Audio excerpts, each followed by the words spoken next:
3, 2, 1 start.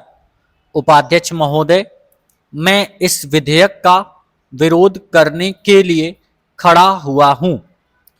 संयुक्त प्रवर समिति के सदस्य के नाते मैंने तथा मेरे अन्य साथियों ने यह प्रयत्न किया था कि इस विधेयक का स्वरूप ऐसा बने जिससे सरकार को दिए जाने वाले अधिकारों का दुरुपयोग ना हो सके और संविधान द्वारा जो मूलभूत अधिकार दिए गए हैं उनकी रक्षा की जा सके।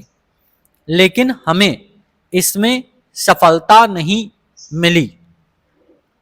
संयुक्त प्रवर समिति को एक गधा सौंपा गया था और समिति का काम था उसका घोड़ा बनाना, लेकिन परिणाम यह निकला है कि वह खच्चर बन गया है। अब गृह मंत्रालय का भार होने के लिए तो खच्चर ठीक है, लेकिन अगर गृह मंत्री यह समझते हैं कि वह खच्चर पर बैठकर राष्ट्र की सर्वप्रभुता और अखंडता की लड़ाई लड़ेंगे, तो मेरा उनके साथ विनम्र मतभेद है। जिन परिस्थिति में यह विधेयक लाया गया है उसको हमें स्मरण रखना होगा। मद्रास में एक पार्टी थी जो भारत के पृथक होने की बात करती थी। राष्ट्रीय एकीकरण परिषद ने उस पृथकता की चुनौती को ध्यान में रखकर एक कमेटी बनाई थी। सर रामास्वामी अय्यर की अध्यक्षता में गृह मंत्री महोदय का दावा है कि उस कमेटी की सिफारिश के अनुसार यह विधेयक लाया जा रहा है।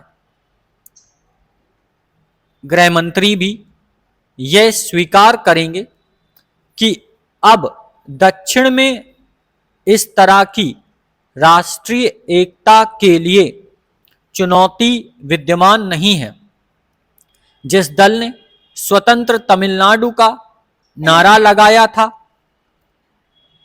उसने अपना जनता के बहुमत के समर्थन से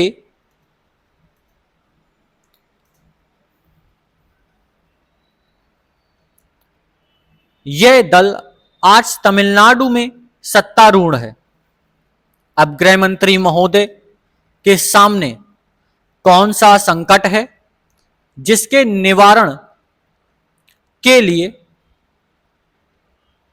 वह यह असाधारण अधिकार लेना चाहते हैं। जहां तक बागी नागाओं का सवाल है जो भारत से पृथक होना चाहते हैं, उनके साथ भारत सरकार वार्ता कर रही है और संसद को कहा जा रहा है कि सरकार को ऐसे अधिकार दिए जाएं जिनके अंतर्गत ऐसे तत्वों के खिलाफ कार्यवाही हो सके। अगर हमारी सरकार वार्ता का दृष्टिकोण अपनाना चाहती है तो इस प्रकार के अधिकार संसद से मांगने का कोई अर्थ नहीं है। कहा जाता है कि आपातकाल की स्थिति समाप्त